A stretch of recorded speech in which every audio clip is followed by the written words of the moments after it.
You're listening to Satellite Sisters. What's a satellite sister? The person you call when the best thing in your life happens or the worst. The person that gets you up, gets you going, and gets you through. And every once in a while, changes your mind. This podcast is part pep talk, part weekly check-in. Like grabbing coffee with a friend. Thanks for being here. Welcome to the Satellite Sisterhood. You're listening to Satellite Sisters. Thanks for being with us today. I'm Leanne Dolan in Pasadena, California. I'm a writer, a producer, a podcaster, and we have a great show today, right, Jewel? Absolutely. This is Julie Dolan. I'm in Dallas, Texas. I'm the oldest sister. I'm a podcaster, an empty nester, and urban nana. This is Liz Dolan. I'm the middle sister. I'm in Santa Monica, California. I am a marketer and a podcaster, and I am very excited about today's show. Good. Liz, we have exciting news. Our question of the day surrounds Martha Stewart's tag sale and why. And we're giving this a special place in the show because we appreciate the deep work of Satellite Sister Amanda, who went to Martha Stewart's tag sale in Katona, New York, and reported back on her findings and posted photos in the Facebook group. Amanda, your reportage made our week. Thank you so much. Thank you. That it was great. She actually has a photo with Martha Stewart there. I know. Amazing. And the best is that she gave us a list of what she bought at Martha Stewart's tag sale, which I believe is like the quintessential Martha Stewart list. So my question of the day for you, Julie and Liz, is which one of these Martha items would you have bought at the tag sale? Okay, this is what Amanda bought: a fig tree, a Halloween decoration, a Christmas swag for mantle, a cashmere sweater, a concrete planter, a pedestal milk glass cake plate, and an advice book that she signed. I mean, that's a great list of items. That's a great list. Take away from Martha's house. That is a haul, Liam. That's what Amanda got. Yeah. Oh, It without is. a doubt. For me, I'm just saying cashmere sweater. Okay. I mean, can you imagine walking around in a cashmere sweater that Martha Stewart owned? That's a good point. Hey, this is my Martha sweater. What do you think? It really is a Martha sweater. Oh, I'm all in on that. Yes. All right, Liz, what would you buy? Okay, that's funny, Julie, because I went totally for the fig tree because then I thought, then you have like on my little terrace, a fig tree named Martha that I could just say, oh, and here's Martha and I can take care of Martha. And so, yeah, fig tree sounded super Martha, California. Oh, so yeah. that's why we go for that. I think Nice I'm going to choice. get my sweater Martha as well. Okay. Well, Leanne, how about you? You know, the Halloween decoration. You know how much I loved Halloween. I love decorating. I have the witch's house. I have full confidence that Martha's Halloween decorations were on par with mine. Totally would have loved to every Halloween put up a Martha Halloween. So, Amanda, thank you so much. If you're not a member of our Facebook group, this is the kind of critical content you're missing over there. Yeah, so Reason alone to join the group right now. Yes. just search the Satellite Sisters on Facebook, and then you do have to answer the question. Although today we had someone answer the question, they're like, I don't really know how to get podcasts, but you got to give me credit because I do this well, and I'm 73, and Diane told me you guys are great, so I let her in. You know, she just appreciated the long answer to the short question. All right. Today on the show, Julie, I can't wait to hear. Apparently you went car shopping. And Car we're shocked. shopping 2022. Oh my gosh. Okay. It's a whole new world out there. I'm going to tell you about it. All right, Liz, this was exciting news last week that Ben and Matt are doing a film based on some of the time you were at Nike, right? That's correct. It's a Michael Jordan Nike film. Yes. So It's fiction, but there are going to be some fake real people in it. So, and one of whom may or may not be Liz Dolan. So we're May or may gonna not. we're gonna discuss this. Also, you know, the universe is calling us.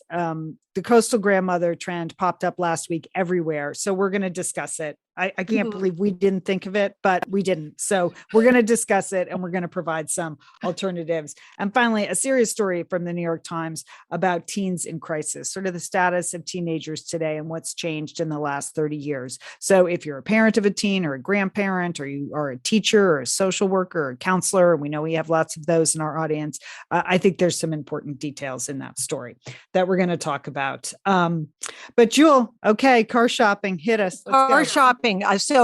I've had my car for over a decade. All right. And I've been looking around. I've been looking at models. I've been doing my research online.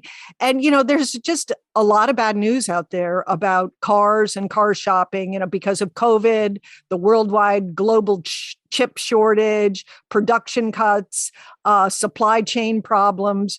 I went to Consumer Reports, and their advice for new car shopping in 2022 is to fix up your old car. That's what they said to do. Like, keep your old car and fix it up. And I know my current car is very popular because the dealership, they write me a letter or send me an email or a text pretty much every week about, do I want to sell my car? Because we would like to buy your car. I mean, they want my car so badly. So I don't know what that means.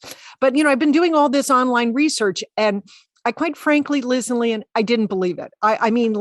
I know kind of some of the models that I'm interested in. And when you look them up online, they show you some completely different car. I was like, what's that about? Okay. I don't want a sedan. I'm looking for a small SUV. Okay. But if you put in small SUV, they give you all these alternatives. And it's like, well, this just can't be true. So I decided I would go to a dealership. I just wanted to see for myself what was happening there.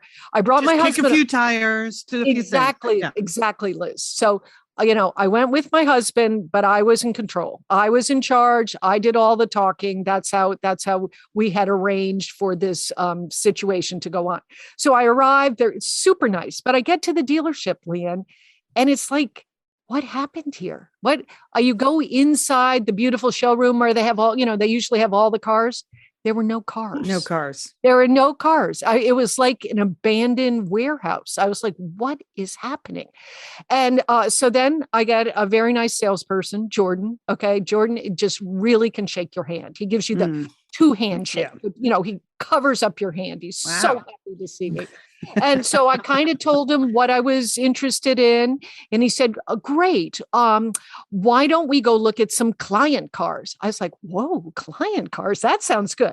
So we go outside in the dealership, and now we are looking at like random cars, Liz and Leanne. These cars. Yeah, this is like somebody who drove into the dealership that happens to have the model car that I was kind of interested in. And we are like peering in some stranger's window looking, and Jordan's talking to me about the features and what this does.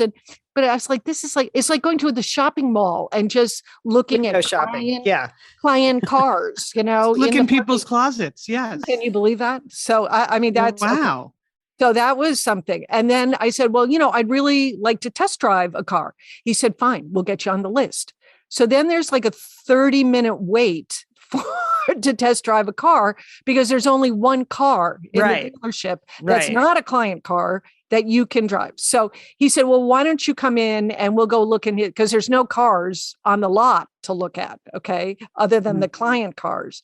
So then we go in and we're looking at Jordan's computer screen. This is where he has all the cars. Oh, wow. That's how we're going to look at dynamic. Cars. Yeah. Okay. So then I'm like, well, I'm kind of interested in like a used car or, whatever you got pre-owned, whatever you call that.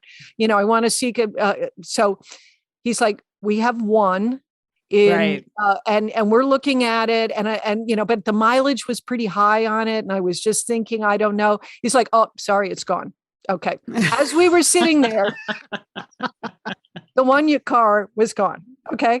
So then he's just talking about like the model that I was interested in. And he was talking about some of the features, and there was one feature that like you got extra bright lights at night, and I thought, oh, well, that would be good. If I'm going to get a new car, I want to make sure it's safe. And, I would like brighter lights at night.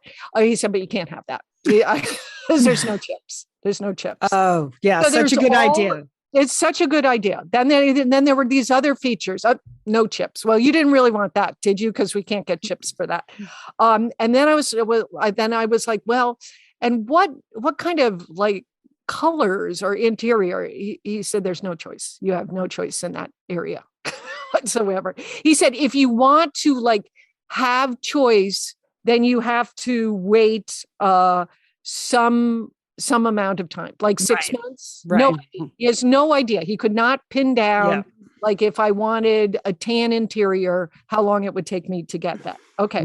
Then we got to price. Okay. No deals. No, he said, here's the good news. Yeah, that's no true. deals on cars.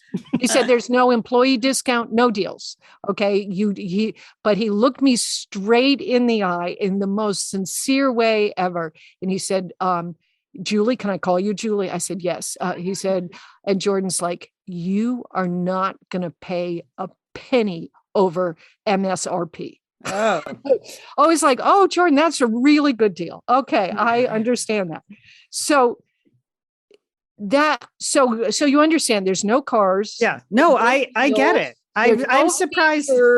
There's no idea when, if you actually wanted to wait it out, what you would get. And so in some ways that really simplifies the car buying process, just streamlines it, Leanne. Like and I thought they were kidding. I just really did not believe that it was going to be as bad as this. I mean, what all the articles are, I looked at Consumer Reports, I looked at cars.com. They say you should look at models that aren't in high demand. Like sedans are less in demand than an SUV. Or Liz, how about this for excellent car shopping advice? Go to the forgotten corners of the car market to find your car. Where is that? I don't know. What is that? I don't know what that or is it a literal corner of the lot? I don't know. I have no idea. Now, there's some articles out that say, this is temporary, the supply chain bottlenecks, they're getting better. But you don't know that. I walked away from that experience. First of all, it just confirmed everything that I was seeing online. I thought I was really just doing the wrong kinds of searches, that I kept getting the wrong cars because there are no cars. But now that I know, this is really what's happening, that at the dealership, they're showing you client cars. That is really... I like the fact that they invented that term. Yes, don't you? Instead of saying, let's look at what's in the parking lot, just...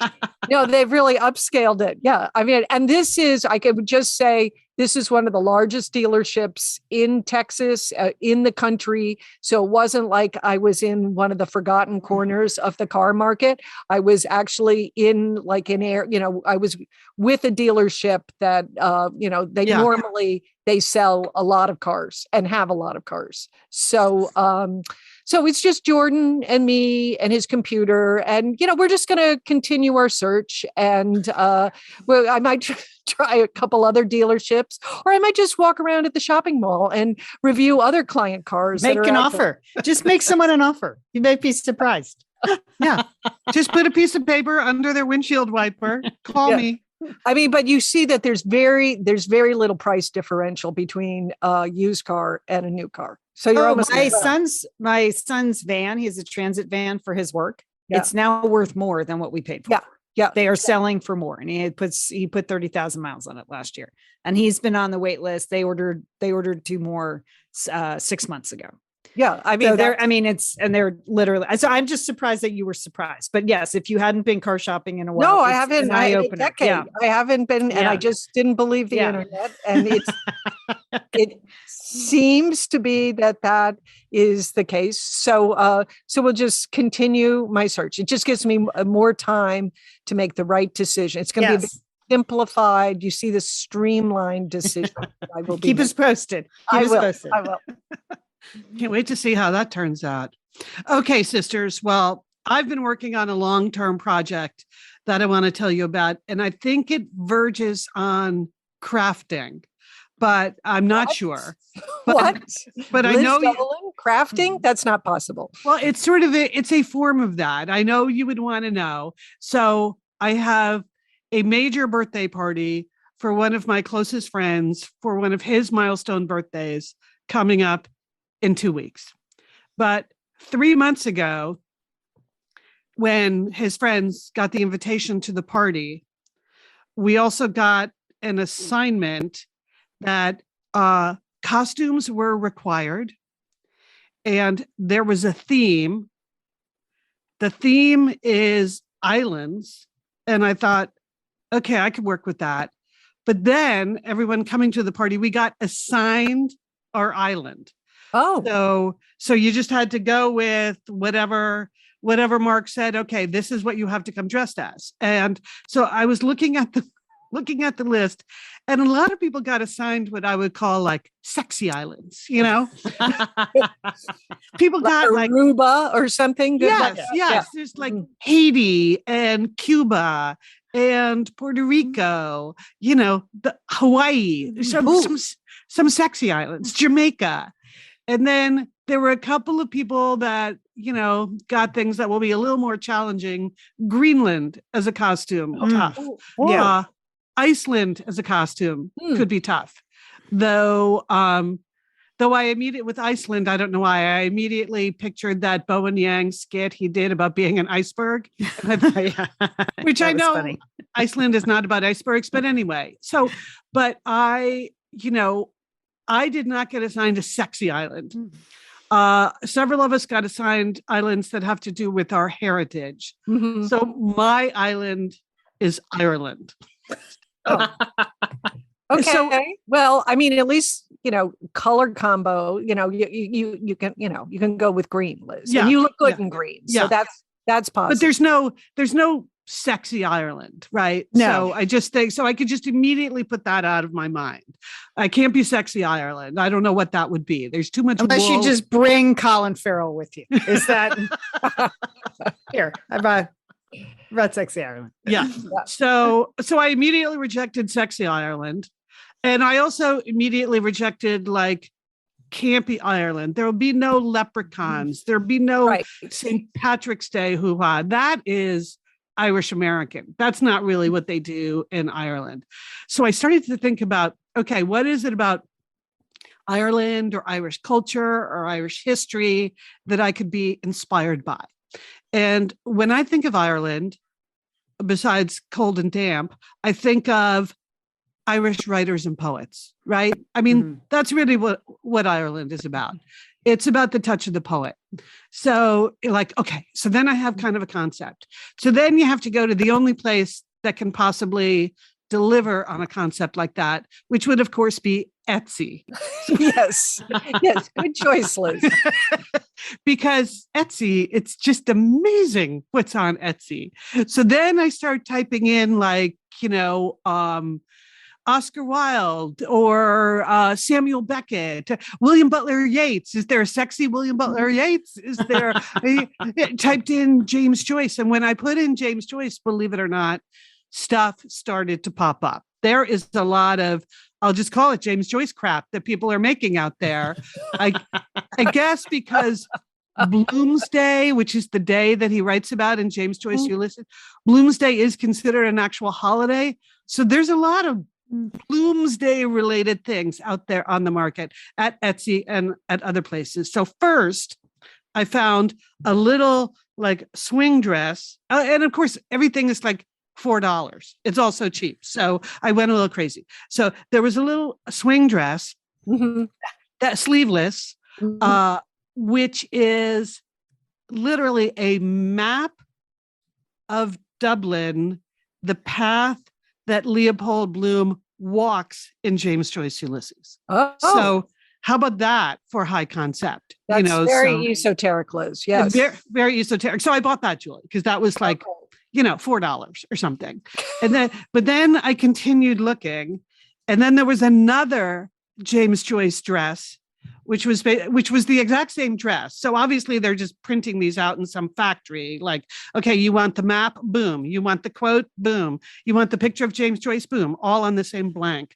So on the same blank, there's one here that's just a white dress, and in black type, it says, I am as I am, all or not at all, James Joyce. So now you got your like esoteric, spooky Irish quote from Irish writer, right? That is going to stun the partygoers when you walk in with that on, Liz. They're just going to be blown away. It's not very sexy. No. Okay. So then I ordered that. And then once they arrived, and Leanne, I think you did some consulting with me on this. I realized I could actually wear both with a little bit of tailoring. Mm-hmm. I could wear both.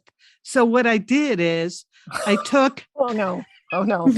Oh. Julie, Leanne actually thought I was going to attempt this myself. Oh. Yeah, And, we I were was- talking about, well, you could slit this one open and then she started giving me advice about how to do that. I was like, oh, stop. I'm taking this to the tailor at the dry cleaning. Again, the dresses cost $4. So if I have to spend, $30 to make, anyway, so what I'm doing is I'm taking the map one, slitting that down the front. So it becomes like a little jacket/topper. And then I have the esoteric, spooky Irish quote underneath. So I thought that sounds really clever, Liz. And the quality of the fabric is this going to be completely terrible. It's terrible. Yeah. So you're going to have to wear a slip or something underneath. Oh, well, no, I did. Or is that a third dress? Maybe that's another dress that I needed to buy for a related event. But then, so now I've only got the dress. And then you have to think about accessories because that's when costumes really, really come into their own. So then again, thank you, Etsy. I found a site called Designs by Annette. And what Annette does, Annette has a thing about typewriters and quotes from writers. So I found a pair of earrings by Annette where there's a little mini typewriter, and coming out of the little mini typewriter is a little mini piece of paper. And on the little mini piece of paper is typed the words, "Yes, I said yes, I will, yes," which is famously the final line of James Joyce Ulysses. That is what Molly Bloom says in the final scene in Ulysses. So one earring is the actual quote, and the other, because people will need a hint. I'm guessing most people wouldn't recognize that line. The other earring is the cover of the book. So I got that going. Yeah. So then I'm left with, okay, headgear needs to be a statement. Yes. Especially absolutely. because there's going to be a photo taking of all of us together. So what are you going to do to stand out in the photo when everyone else is in like sexy bikinis and you're in a couple of nylon dresses slit down the front? I would go for the third dress, Liz. Just check whether it's flame retardant. I would not get too close to any candlelight at the dinner party. Yeah, no, Stay exactly away right. from the birthday cake. Okay. Yes. Okay. So then I'm typing into Etsy like things like Irish fairy queen, because I'm like, they're going to have some crowns or just all kinds of Irish queens, and sure enough, I found, well, there are a lot of choices. You won't be surprised to know. But if you now I'm typing that into Etsy. Okay, go ahead, Liz. So I found one that is like a wreath of greens. And I will admit there are a few campy shamrocks in there, but that's okay because the shamrocks are under control. It does not look like leprechaun headgear, right? So a wreath of greens with some sparkles in the greens. And then here's the best part. The whole thing lights up. That's illumination. It's very extra points for that, Liz. That's what I think. It doesn't exactly go with my Irish writers and poets, but I think, it is a party. You got to have fun. Mm-hmm. So I've got that. And so now the only thing I really have left to figure out, which I could use any suggestions people want to post in the Satellite Sisters Facebook group or our email is, it's hello@satellitesisters.com. Like footwear. I'm not sure what to do about the foot. This is where I was thinking the crafting could come in, Julie, because I thought, like you can buy flip-flops that are decorated and things, but I hate flip-flops. I don't like things between my feet. I think you should have sturdy footwear. How about a pair of potatoes? Can you get some shoes that look like just two big potatoes? Or maybe muddy boots, Liz. That could really finish off your muddy boots. Okay. All right. Mm-hmm. Well, I was thinking maybe just some like green sneakers that I might do some light bedazzling on or something. I don't know. I just want to say I feel like I've made as much headway as I'm going to make on this concept. So anyone that wants to provide some decorative footwear advice, of course you can buy leprechaun boots at Etsy. Those seem like a hazard, Liz, with the curled toe. I mean, Yes. Yeah. No, don't do that. Don't Anyway. do that, Liz. Yeah. Well, so I'm very excited because I feel like I've made an honest effort. I've put a lot of time and energy into this. This is not something that you could just a couple of days before the party sort of figure out what do I have in the closet that I could, gussy up. So I feel like I'm making a solid Irish statement. Mm-hmm. And so I'm pretty satisfied with myself. By the way, if you like the idea of literary earrings, this is the thing that amazes me. Again, Etsy, who buys this crap? So you did. I did. I know. Everybody buys it, apparently. So designed by Annette, she's also got like Catcher in the Rye earrings that's where on one side it says, people never notice anything, a famous Holden Caulfield quote. Yep. And then the Catcher in the Rye. And then they also have one that is Lolita, the cover of Lolita. And then the quote is, he broke my heart. Well, I think that's a little creepy and sad. Okay. Wearing Lolita ear. Anyway, so I could see English teachers wearing literary earrings, can't you? Yes. Yeah. Okay. That would help. Might inspire. But still, teachers should not be wearing Lolita earrings, I think. I don't know. Well, that's a topic for another day. Yes. Okay. Let's not clamp down on English teachers. They're really doing their best. Like, I know they want to wear the theme earrings, Liz. Let them wear the Miss Frizzle kind of situation. Yes. Let them do that. Yeah. Okay. I'm totally down with the theme. Okay. All right. Moving on. But speaking of green, so Cooking with Liz this past week, if anyone watched it on Saturday, thank you for coming. I made croque monsieur from Patricia Wells' recipe in honor of Leon's Lost and Found in Paris. I mean, it's a grilled ham and cheese, people. You can't go wrong. And it was delicious. I bought the fancy toothpicks for the cornichon. I almost forgot to put that on, but at the last minute saved myself. There's only one fromage-related injury. So if you're worried about if I really had grated the skin off my thumb, it's a very small wound and it's healing up very nicely. So thank you. So this week I decided to go, I'm looking for like simple dishes that are seasonal. That's what I was in the mood for. So I'm going to make pea salad because I love pea salad and I've never made anything like that before, but I wanted to make a pea salad, not one of those mayonnaise based pea salads, one of those tasty, fresh pea salads, So you guys never knew that. We've been doing this for a long time, Liz. Never knew your love of pea salad. Just great that you're sharing this. Yeah. Yes. Yeah. Well, I'm having Satellite Sisters accountant and procurement director, Diane Gray, over for dinner and her next door neighbor, Terry, who is a baker. So it's going to be a good meal. And I've got the butcher box stuff for the core of the meal. So I decided on Saturday at 2 p.m., the Satellite Sisters YouTube channel, I'll be making pea salad. But what do you think, you guys? I have one recipe here from Real Simple that is real simple.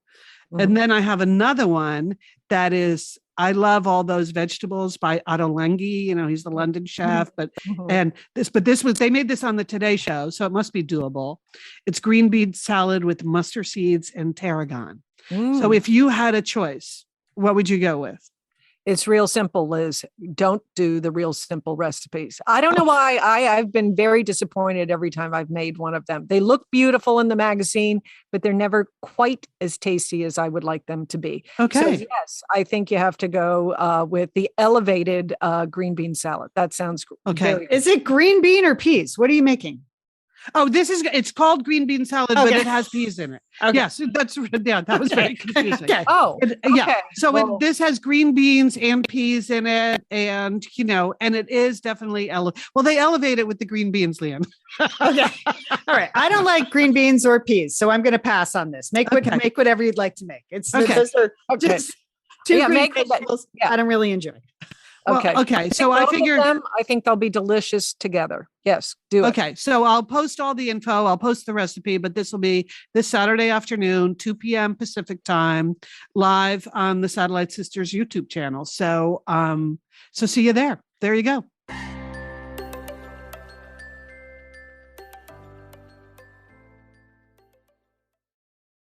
Liz and Julie, did you know that over 771 million people on the planet don't have access to clean and safe drinking water? That's nearly 1 in 10 people worldwide, or twice the population of the United States. And the vast majority live in rural areas of developing country. They have to walk for miles every day to collect water from lakes and ponds. And the time it takes to walk for water keeps parents from being able to work or care for their families, and it keeps kids from going to school. That's crazy, isn't it? Yeah, that's a serious issue. Right. The water crisis disproportionately affects women and girls. Worldwide, women and girls spend an estimated 200 million hours every day collecting water. And that is the kind of number that gets the Satellite Sisters' attention. That is a lot of women and girls. So Charity Water is a nonprofit focused on bringing clean and safe drinking water to people in need around the globe. They partner with experienced local organizations who build sustainable community-owned water projects, and they build transparency into everything they do. 100% of all public donations to Charity Water go straight to the field to fund clean water projects, and they prove every project through GPS coordinates and photos. It costs on average $40 to bring clean water to one person. Clean water changes everything. It means health, education, time, and opportunities, especially for women and kids. So you can help transform the future of a family today. 100% of your donation will fund clean water projects. We urge you to go to charitywater.org/sisters. That's charitywater.org/sisters. Okay, whatever you call yourself, coastal grandma, urban nana, Granny Madonna, it's time for KiwiCo here on Satellite Sisters. That's right. We're talking about the fantastic KiwiCo crates that stimulates kids' creativity. But it's spring, Julie. How do you celebrate spring at your house? Well, Leon, I think this is a perfect time to explore some of the new crates. Now, each child, there's a different kind of crate that's going to be right for him. So like for Peter, he loves those Atlas crates. And I couldn't decide. There's a new one about Japan and there's a new one about Peru. And I can't decide which one to get him. So I'm going to get him both. Okay. Because I think he likes that. He loves the brand new art techniques that they have in these crates. And he loves it when we talk about different countries and cultures. Now, Ben, who's slightly older, he's all about the science. He loves the Tinker crates. And they have a new one where it's hydraulic claws that you can make at home. Yes, these are great. These are great ways for kids to explore science, new art techniques, the science of cooking even. So this is the time to stock up because summertime is right down the road and you need some fresh projects to work on. Plus, in the spring, there are a lot of family events where it would be good to keep the kids busy for a couple of hours. You got graduations or you have baptisms, or you have other things. There's plenty of time for kids to get their hands on these science, art, and geography projects. KiwiCo makes these crates. They are delivered directly to your door. You're going to be so excited when they arrive for your kids or your grandkids or your nieces and nephews. The day the box arrives, it's going to be their favorite day of the month. And you'll be surprised how high quality the materials are. These are real engineering, science, and art projects for kids. Now, we know it's challenging. It's hard to find fun things for kids to do. KiwiCo does it for you, right? You can spend quality time tackling the projects together. You're not running around trying to gather the stuff. You just do the stuff, right, Joel? Oh, that's a big point, Leanne. That's a big selling point. Like, where am I going to go to get all this stuff? I would never do it. Okay. But there in the crate, it's all there. I love it. Yeah. And I look like, Urban Nana knows what she's doing. Yeah. Okay. So step into spring and celebrate the season of discovery with a KiwiCo subscription. Get 30% off your first month plus free shipping on any crate line with code SISTERS at kiwico.com. That's 30% off your first month at kiwico.com. And KiwiCo is spelled Kiwico. It's a cute name. Kiwico.com, promo code SISTERS. Thanks, KiwiCo. All right, we're back. This is Leanne. So this week in the New York Times, there was a big piece on teens in crisis. Liz and Julie, I know you saw this and read this. Yes, even before we decided to pitch it because the headline just really caught my eye. The New York Times reporter, Mac Richtel, he spent more than a year interviewing adolescents and their families for this series on what is essentially a mental health crisis. Mhm. So I thought we should talk about this because we have a lot of people who have a lot of teens in their life, whether they are raising them or they have grandchildren or they're in the classroom with them or they're therapists or they're coaches. And I think people have one impression of what teenagers are like. And some of this information I found really kind of stunning in the New York Times piece. I'm not going to give a lot of, there was a lot of statistics there. There were a lot of charts. I encourage people to go look at the actual details of the reporting because it's very complete. So not only are there, testimonials from adolescents and their parents, but there are also lots of reporting details. But these are just some of the things that kind of jumped off the page to me. And essentially 30 years ago, what we worried about when kids were teenagers was binge drinking, drunk driving, teen pregnancy, and smoking. Like those were the big issues. Right. And these rates have actually fallen sharply over the last 30 years for all across all those categories. And instead, they've been replaced by these rapidly rising rates in mental health issues like depression, anxiety, self-harm, and suicide. And those are serious. The title of the article is It's Life or Death. And I think that is kind of what the mental health crisis among US teens, I think that's what kind of grabbed us is that not only is it serious, it's a completely different set of worries basically for parents than we had, Julie, when we were raising our own children, right? Right. I mean, that's a dramatic shift away from, what was very typical teenage behavior to ones that are much more difficult, it seems, to combat. Self-harm, suicide, depression. These are really difficult issues for parents and teens. Now, and I know it would be tempting to say, oh, is it COVID? Is that why? COVID, this actually predates COVID. Now, it intensified some of the issues, and we'll get into it. But these issues, the mental health crisis, definitely predated by COVID. It spans racial groups and ethnic groups. It goes across urban and rural areas and the socioeconomic divide. So basically, you can find these issues all over the country in all kinds of communities for a variety of reasons. So one of the reasons kids are not binge drinking and doing things like that is that they're more educated, they're less likely to get pregnant and use drugs, and they're less likely to die of accident or an injury. So that's all great, right? That's why we see these plunging rates of teen pregnancy and binge drinking and stuff like that. But instead, there are these really important trends, social scientists say, that you have to follow with the rise of anxiety, depression, and suicide that really stops you in your tracks. So, Joel? I was just going to say, I mean, the article really was, it seemed like a little reluctant to attribute a lot of this real shift to the rise of social media. But I think any parent, any grandparent who has observed a teen in the last 5 years in terms of how they use and consume social media, there's got to be a connection there. I mean, between that. I was also very interested to see that, as part of this, they were saying teens are getting less sleep than they used to. Right. They're getting less exercise. And this one, the one that struck me the most, was they're spending less time with in-person time with their friends. I mean, they're still connecting with their friends, but it's on the phone. They're spending less time actually together in the same place.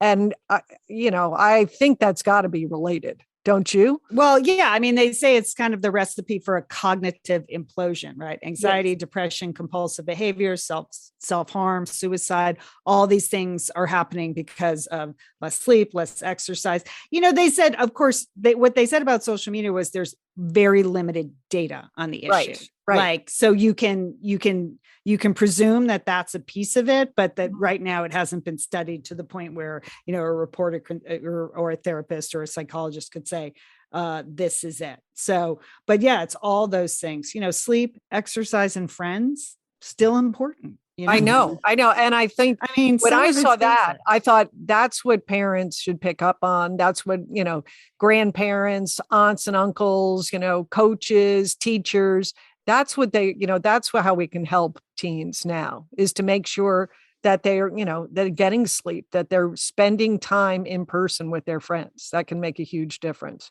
And maybe putting down the phone. Yeah. Yeah. Well, the other marker they said, which was interesting to me, was how puberty has Yeah. changed so dramatically. Right. So, the average age of puberty used to be 14 years old in 1990. So not that far ago, like not, Well, not in the very- olden yeah. days. Yes. But, that's a pretty big to 12. So it was 14 in 1990 and now it's 12 years old today. So in, less than a generation and a half, puberty has dropped 2 years. And they think that probably plays a role in the adolescent mental health crisis. It's just one of many factors that researchers are looking at, but they're sort of targeting this widening gap, they say, between all this stimulation, Right. that is very mature in content, and 12-year-olds now handling it as opposed to 14-year-olds. Right. That's the big difference. Huge Yeah. difference, isn't it? Mhm. That really struck me as something. They call it a widening gap, and they're just being deluged. And you can understand for parents or caregivers, like a 12-year-old probably needs a phone now, just for after school activities, picking up, staying in touch, a safety. But once they have a phone, then it's this whole set of circumstances, or they have access to all of this stimulation that maybe their brain can't process, Right. Also, too, once kids hit puberty, they need the information. You should give them the information. So they may mentally not really be ready to handle it, but they need the information on what, the implications of puberty are. So it's not just the phone. I think they actually need information that maybe they just can't handle yet. So it was, I want to encourage people to go over to the New York Times, or we'll also put a link to Yahoo, but the New York Times has the complete coverage with all the charts, because there aren't any easy answers to this. Exactly. There's a certain element to some of these things that's sort of contagious, where right. the more kids that are feeling this way and doing these things, the more kids feel this way and do these things, right? Which is super alarming. I think that's where the online factor comes in the most. Mm-hmm. That they find, on the one hand, it's good that they find their community, but then it can be self-fulfilling. Sometimes. And we've talked about that on the show, about how the algorithms for a lot of the social media platforms, the more you start looking up, things about suicide, that's all you see in your feed. Right. So, Right. So anyway, a serious article, take a look at it. Let us know what you're feeling and thinking over on the Satellite Sisters Facebook group, but lots of good information there, and just, a lot to ponder. All right. Well, on the much less serious side, I would like to thank the people who posted in the Satellite Sisters Facebook group news of a new movie that's being made that very peripherally involves me. Super peripherally. Ben Affleck and Matt Damon are about to star in a movie that's about the Nike years when they recruited Michael Jordan to the company. And there was a guy there named Sonny Vaccaro. So he's the main character in this movie, who was like at the center of all of this basketball stuff. Now, Sonny Vaccaro, to me, was really just known as my nemesis. The fact that my nemesis, like the one person in my whole career that I would have like screaming, knockdown, drag out fights with, is getting a movie made about him. Oh my gosh. This just rewarding bad behavior. Don't you think, Liam? I think it's rewarding bad behavior. But I knew you were not a fan. I don't know if I knew. I have never heard this story, Liz. Yeah. Not a fan. Let's just say he was, you'll see the movie. Rules were just not his thing, Joel. Rules, a little fast and loose with the rules. And when you're dealing with high school and college athletes, it's super dangerous. And so, he was like a walking NCAA violation.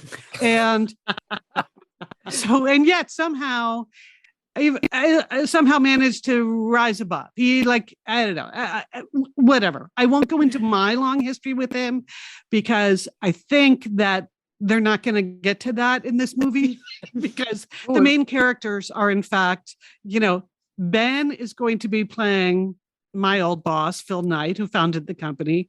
Matt is playing Sonny Vaccaro, which I can't wait to see that. But they'll have, someone playing Michael Jordan and his parents. That'll be really interesting to see how they do that. There will be lots of characters in this. But this just started speculation in the Facebook group. Who should play me? Yeah. So, Susan, she proposed that Emma Watson should play me. Okay. Thank you, Susan. Betsy said, Saoirse Ronan, from Lady Bird. Good choice. Good choice. Okay. I like that. Choice. Tara, God love you, Tara, suggested J-Lo. Why not, Liz? Yeah. Yeah. Lori suggested Megan Mullally. Also, this is all fine. But Leanne, I think you actually did have the best casting suggestion. Well, I reminded people that this happened in the 80s. So you were in your 30s when this was happening. So, the Emma Watson, Saoirse Ronan, those are good calls.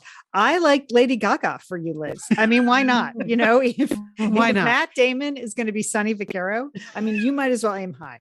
I have laughed all week long thinking about Ben Affleck playing Phil Knight and Matt Damon playing Sonny Vaccaro. Well, just go Google the pictures of those two men and put them next to Matt and Ben, and you will laugh. So Liz, aim high. I like it. So Lady I Gaga. think this can be a really good drama line in the film, Liz. If yes, well, the thing, Julie. I mean, I really have to admit, I haven't read the script or anything. It's been circulating for a while, but most of the action that I've heard that they're talking about in the movie actually happened in like 83, 84, 85. I did not arrive on the scene till 88. So I think it's very unlikely. Anything. That's a detail, Liz. They can insert you into the movie. I think you should contact Matt immediately with your ideas. Okay. If you want to know, there were no women working at the company then. There were very few. Yeah. So they probably need to create one sort of conglomerate. Composite character. Composite. I knew there was a C word. A composite character. So, I'll leave you with the one detail. One of the reasons why Sonny was my nemesis. He insisted on calling me sweetheart. Oh, and everyone thought it was hilarious. Nobody calls Liz sweetheart. Thank you, Julie. Yeah. Yeah. None of the other men at the company ever would have dared call me sweetheart. But every time they heard Sonny do it, oh my God, they loved it so much. So anyway, late 80s, not that long ago, but things were different. Things were different. Well, Lady Gaga is not going to take that list. Okay. Nobody puts Lady Gaga on. Definitely not. I tried not to take it. That's all I'm saying. Okay. Well, that's exciting news. We're going to wait for that. I mean, it's just hilarious and exciting. All right. Another trendy thing that happened last week, just exploded last week, was the trend of the coastal grandmother look. Mm-hmm. Now, I was unaware of this until last week, but I was in 3 separate and entirely different meetings where people referred to coastal grandmothers. And then there was a post on our Facebook page. Our Facebook group. They were on it early, Leanne. Yeah. So I feel like we had to get up to speed. We had to do our research and we had to address this because this sounds like something we can either embrace and endorse, or we can create our own trend. So here's a little background. This is sort of have you heard of grand millennials? Did you hear about that dressing trend where like young people dress like their grandparents? Yeah. So they call them grand millennials. Okay. So that's just funny. And now that fashion trend has morphed into this coastal grandmother trend. And the phrase is attributed to Instagram influencer Lex Nicoletta. And it's a funny trend, but imagine you're Diane Keaton starring in a Nancy Meyers movie that's set in the Hamptons. Okay. That's what this look is, right? It's turtlenecks. It's Jenny Kane sweaters, Leanne. Hello. That's the look. Yes. Yeah. It's white linen pants. It's bucket hats. It's the colors are all muted oatmeal and dove gray. And you're going to be walking on the beach and you're going to be having white wine on your porch and you're going to garden and yoga. And then You're going to walk into your giant open plan kitchen. You're going to have pots hanging all over the Oh, ceiling. yes, Just yes. cooking things from farm stand produce. Mhm. Julie, it's a very clog dependent look. Would you agree? I would say yes, and there's going to be big, chunky pashmina shawls all over, and yeah. blankets, maybe even a few linen caftans. And Okay. of course, you need a giant wooden bowl full of lemons. Okay, That's it. Yes. I mean, nailed it. So no high heels, no motorcycle jackets, no colors you might find in a rainbow. It's just, Okay. it's just very muted. Okay.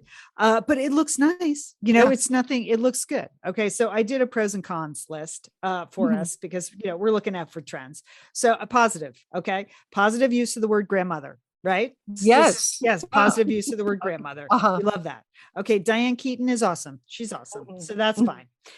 Everything is soothing. It's super soothing. Everything it about is. your life is soothing. Comfortable. It's Yes. soft. Yes. Yeah. Yeah. Okay. All right. And Okay. personally, I look good in bucket hats, so I'm excited. I was really worried about that feature. Yes. Not a good look for me. Yeah. Okay. All right. Cons. Not a pop of color anywhere. Yeah. Right. In your house, in your clothes. I think Mhm. maybe, you know, metaphorically, not a pop of color anywhere in this trend. Yeah. Right. And two, Mhm. if your fear The is fa- lemons. You have the big bowl of lemons. lemons, that's true. the only thing. Yeah. Go Yeah. ahead. if your fear is fading into the background of every event as you age, this look will expedite that reality. You know what I mean? Yeah.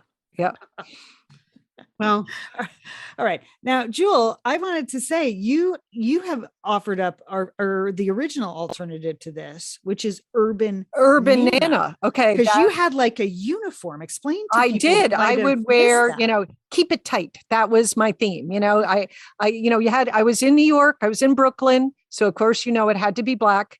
I was dealing with young children. So I had to wear things that were soft and washable. Okay. So everything was in a dark color, a pretty color. And, and I had to, I had to manage with a stroller. So you had to wear items that would work well, that you could put on and still hold a baby. So that was Mhm. my urban Nana chic, all black look. See Yeah. that? not catching the works of the stroller or something. Exactly, Liz. Exactly. See, with the coastal grandmother, I was worried that I would just manage to get grandmother and not the coastal grandmother part, and it just people wouldn't understand my look. But Yeah. urban Nana, okay, that is a look. That is Right. chic.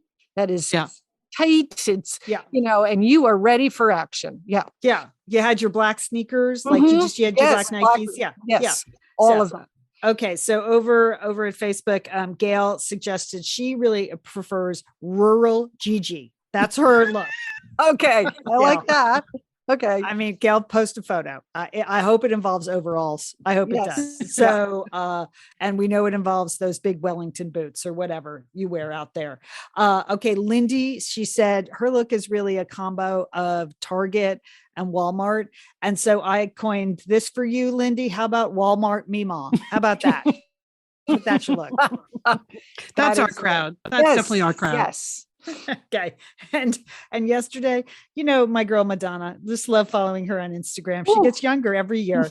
And she's going back to her look in the early 80s, I mean, she wants her face to be that smooth. And now she's back to wearing sheer black clothing and the big crosses and the hair. So how about Granny Madonna? Granny Madonna. Okay. All right. Are you I going to try think that, Liam? maybe. You're going to give that a go? That may be I my think look. that's more your style. Yeah. Yes. I think you could manage that. All right. Coastal Grandmother, let us know what you think. If you want to join our Facebook group, it's just Google us over at Facebook or send us an email, hello@satellitesisters.com. We're also over on Instagram @SatSisters.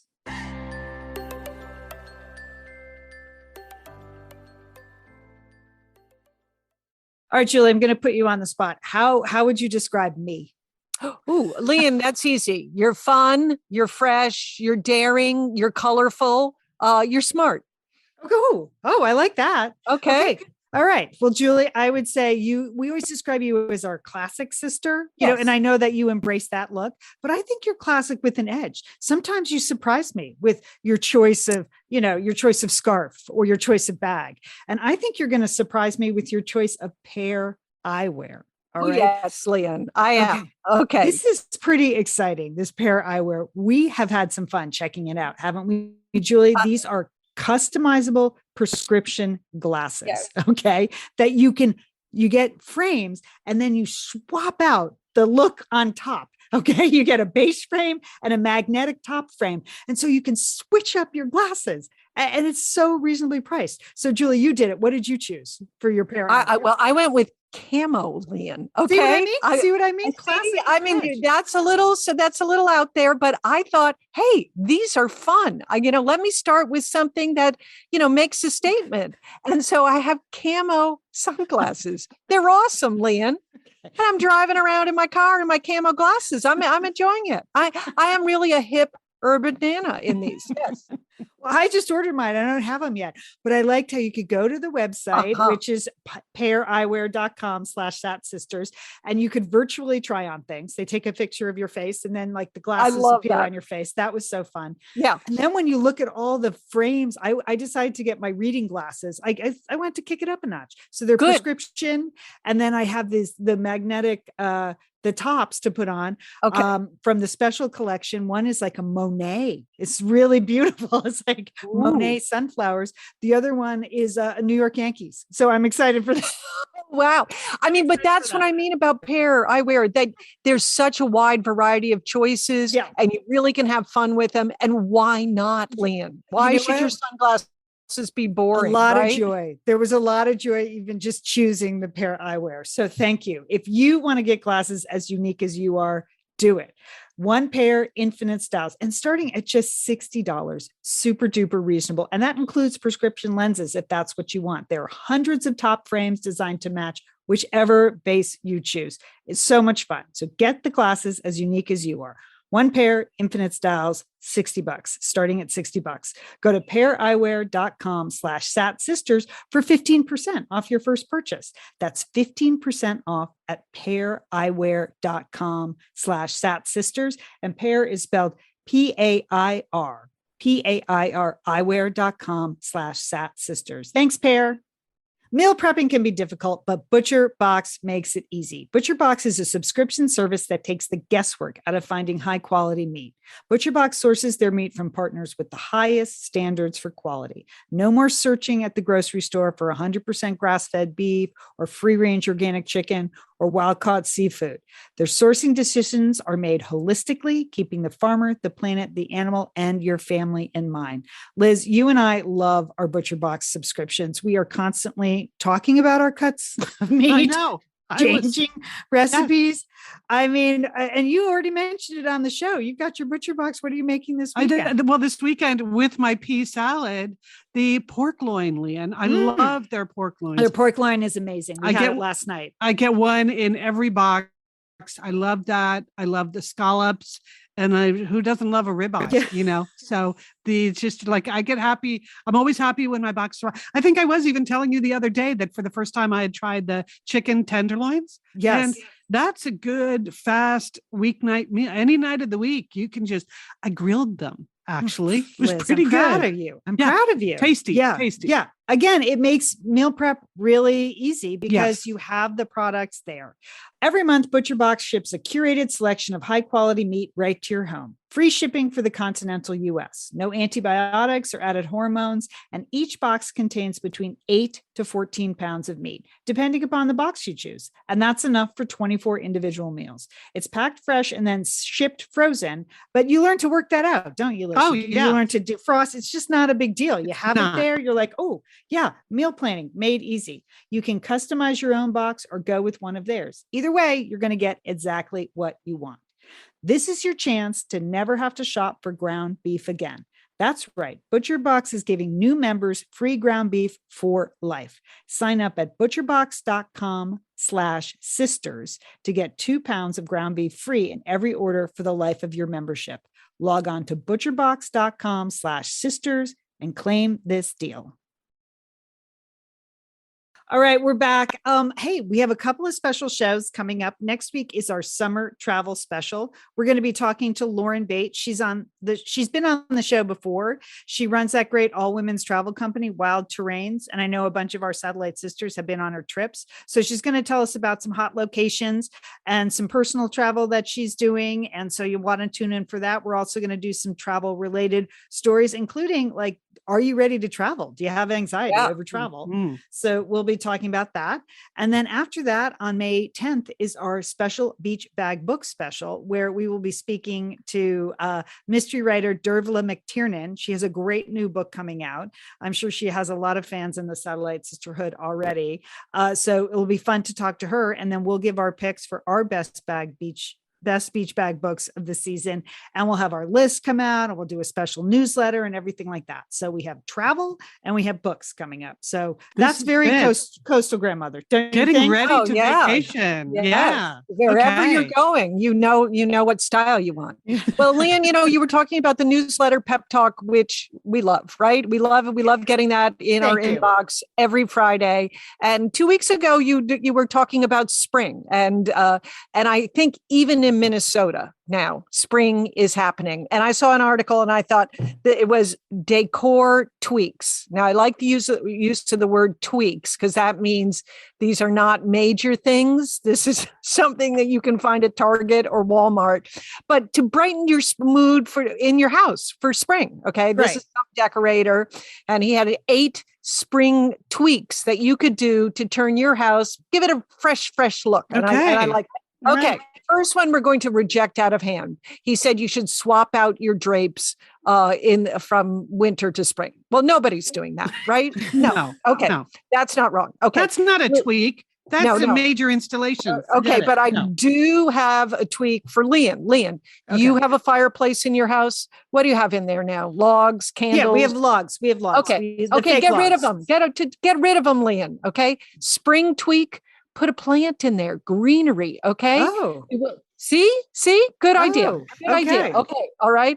Liz. Okay. Yes. What should I tweak? Okay. Liz, you're doing all this cooking now. You need some spring napkins. Okay. Fresh napkins. Okay. Not the ones that are in your cabinet that are, you've had for years. No. Spring, tweak it, Liz. Tweak it. Target. Don't even go to Target. Order online. No. Get some fresh napkins. Okay. Green, everything in green, Liz, like a tablecloth. Maybe you have a lampshade you want to switch out to that's random. Okay. I know, but think if you had a nice like Kelly green lampshade, like in your guest bedroom. Oh, hey, springtime. It's in the guest bedroom. Or maybe can I take my green crown and turn that into some kind of centerpiece? Yeah. Listen. Once I'm done with the crafting, sister, you keep crafting. Okay. I learned this tweak from my sister Leanne. I would have to say that because you do have more dish towels than anyone I've ever met, Leanne. Mm-hmm. And why do you have new dish towels? Because it brings you joy, right? Yes, I love them. Okay. And that is a nice thing to do in the spring. Just get yourself a new dish towel. I mean, you don't have to make a giant commitment to this, just something bright, sunny, green. Okay. One final one for you, Liz. I think this is it. You have a very nice entryway at your place, a fresh doormat. How about that? Oh, okay. Yeah. Okay. How about that, Liz? I think that's a good idea. I think that. So when you come in, when you go out, you say, hey, it's spring. It's summer. Look at this. Okay. All right. Now, didn't you enjoy that? That wasn't that hard, right? That was not that hard. Those were tweaks. Okay. Other than the draperies, total tweaks. Yeah. Okay. Doable. You can get a fresh scent as well. Okay. Maybe something in lavender or citrus. Okay. If you don't want to invest in any kind of green lampshades. Okay. That's something simple and nice. Okay. Thank you, Julie. Okay. Thanks, Jewel. I'm inspired. Okay. All of a sudden, I have a lot of green in my life. Yes. Yeah. And Leanne, I want to see some plants in your fireplace. You've really given me a lot to think about. Okay. It's not just flags. I know you like to put up your flags. Okay. Mm-hmm. But you've got to bring that spring and summer look into your house. Mm-hmm. Okay, Julie, you've given me a lot to think about. Okay. All right. Well, here we are. It's time for Entertaining Sisters. And I just wanted to give a little bit of a recap and some congratulations to Leanne for your appearance at the LA Times Festival of Books. That was a great panel. All of the authors on there with you were great. Your moderator did a bang up job. I mean, I was in a little group of Leanne Dolan superfans, and we all agreed that was one of the best book panels we've ever been to, Leanne. Oh, Congrats. thank you. Thanks. Yeah, I mean, it was wonderful. I just want to acknowledge the moderator is Liska Jacobs. She's a writer. Her new book, The Pink Hotel, is coming out. And my other panelists were Miranda Cowley Heller, who wrote The Paper Palace, Cynthia Dupree Sweeney, who wrote The Nest and Good Company, 2 huge selling books, and Swan Huntley, whose latest is Getting Clean with Stevie Green. And it was just really fun it's really fun to be on those panels because you get a chance to meet other writers and hear about their work, and people care about the books. And then you have to go back, to your office and sit there for another 9 months to finish your next book. So it's just, it's fun to get out and about. The green room at the LA Times Festival of Books is fun. So yes, I did see Billy Porter when he came down the stairs and had a giant hat on. There's a lot of celebrities there. Jonathan Franzen in the corner holding court, just only talking to the people he wanted to talk to. There was a big table of romance writers hanging out. Christina Lauren, who's actually 2 writers, and Jasmine Guillory, they were all there. So it's really fun to see writers be superstars for a little bit. Yeah. And then we go back to our regular lives. Yeah. Yeah. Well, speaking of superstars, also congratulations on the fact that Lost and Found in Paris is a national bestseller. Way to go, Sister Leanne. Bravo, sister. You've made multiple bestseller lists. That makes you a national bestseller. How do you feel? That's exciting. You know what? I feel grateful. I mean, that's an understatement. There were a lot of books that came out the week my book came out. There are a lot of wonderful books out there. And it's just a nice little perk to say it's a bestseller. And especially after 2020, when things were pretty rough with the Sweeney sisters, having this, little bit of glory, making a list for 1 week is just really a great achievement.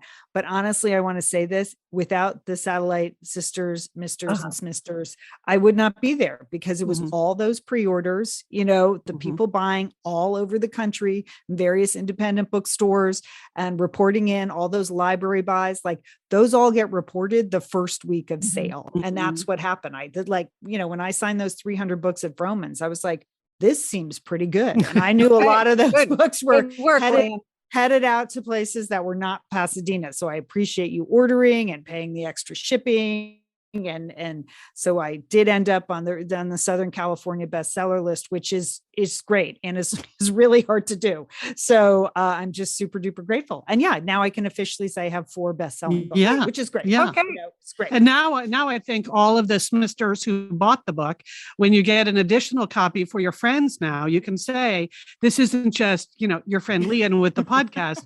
This is best-selling author Leanne Dolan's latest best-selling book. So go for it, people. Thank you, Liz. Thank you. I know it was super fun. You're on pins and needles and you go check the list. I was like, oh, there I am. So it was great. It was great. I do want to mention, I put together a bookshop.org book list of all the books that the authors I was on the panel with wrote. So Liz I'll spread that link around. So it'll be in the show notes. I'll put it on all of our social media. So you can find it if you're interested to see the other authors I was on the panel with and to get their books. Yeah, I already bought one of them. I bought Good Company by Cynthia Dupree Sweeney. Yeah. She was the author of The Nest, which a lot of people have read. Yeah, I've read that. And I just like the fact that her name was Sweeney and she was sitting next to you. Well, that's a good reason, Liz. Yeah. Yeah. Well, it was cute because then we all bought each other's books afterwards, because I just somehow hadn't read any of the author's books for a variety of reasons. And so when I signed, and she bought the Sweeney sisters. And so when I signed it, I was like, to the OG Sweeney is what I inscribed her book. Oh, that's good. Yeah. That's good. Anyway, okay, so that's one Entertaining Sisters. Books. We have plenty of book recommendations. The only other recommendation I'm going to make, it's usually we wait until we've seen things before we recommend them on Entertaining Sisters. Okay. But I feel like there's really no reason to wait to recommend the fact that season 2 of Stanley Tucci Searching for Italy starts this Sunday, people. So you know what I'm going to be doing. I'll be in front of my television. He's in Venice this weekend. So it's a whole new season. You know, you got to go with the Tooch, Searching for Italy on CNN. I can recommend it with total confidence, even without having seen any of it. Okay. You are his number one fan, Liz. All right, that is our show for today. We'd like to thank Sergio Enriquez, our engineer, and Emily Loudermilk, who does the graphics for our show. Thanks for being such a big part of Satellite Sisters. Stay tuned till the end of the show. I just want to let people know we have a special poetry reading that I'm going to tell you about in the to-do list, but don't turn things off now. You're going to want to listen all the way through because we have some live-ish poetry being read at the end of Satellite Sisters. Ooh, nice. All right, Jewel, what's on your to-do list? Dish towels. I'm going to get some spring dish towels. That's it. Okay. Right. That's it. That's Wow. what I'm doing all week. And I'm going to Tweaking it up. tweaking it up. Okay. What about you, Liz? Okay, well, tomorrow I have one of those gruesome days where not only do I have an appointment with my surgeon, I have an appointment with my oral surgeon. So that's not good. That's Wednesday is always my day where I have a lot of extra time, but to have these appointments back to back, that was not good planning on my part. But that's my to-do list for tomorrow. Okay. Good luck, Well, that Liz. sounds terrible. Good Yes, luck. terrible. Yes. Maybe bring some spring napkins with you. Leanne, how about you? Hey, I'm going to celebrate Poetry Month. That's it. April is Poetry Month. And we're so happy that Kim Dower, she's been on the show before. She's been the poet laureate of West Hollywood previously. She's a wonderful poet here in Los Angeles. And she has a new collection of poems out. I wore this dress for you today. And it's just a lovely collection of poems about motherhood, about the relationship that women have with each other. It would be a wonderful Mother's Day gift for your mom or a mother to be, or your sister or your aunt or somebody like that in your life. Just a lovely gift. So Kim was very kind. I frantically texted her yesterday. I'm like, hey, can you read one of your poems into your iPhone and just send us the MP4 and I'll tag it to the end of the show. So my to-do list is to celebrate poetry. We're going to hear Kim's poem at the end of the show. So stay tuned. That's great. Yeah. Little I like poetry. that. It's Irish. It's very Irish, Liz. It's very, Yes. very Irish. All right. We're the Satellite Sisters. Hey, sisters, have a good week. You too. Julian. And don't forget, call your satellite sister.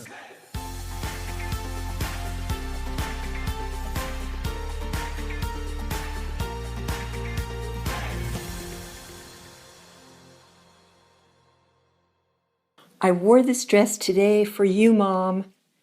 Breezy floral, dancing with color. Soft, silky, flows as I walk. Easter Sunday and you always liked to get dressed. Go for brunch. Maybe there's a good movie playing somewhere. Wrong religion. We were not churchgoers, but New Yorkers who understood the value of a parade down Fifth Avenue, bonnets in lavender, powder, blues, pinks, hues of spring, the hope it would bring. We had no religion, but we did have Noodlekugel, grandparents, dads who could fix fans, reach the china on the top shelf, carve the turkey. That time is past. You were the last to go, Mom, and I still feel bad I never got dressed up for you like you wanted me to. I had things to do. But today in LA, hot the way you liked it, those little birds you loved to see flitting from tree to tree, just saw one, a twig in its mouth, preparing a bed for its baby, might still be an egg. I wish you were here. I've got a closet filled with dresses I need to show you.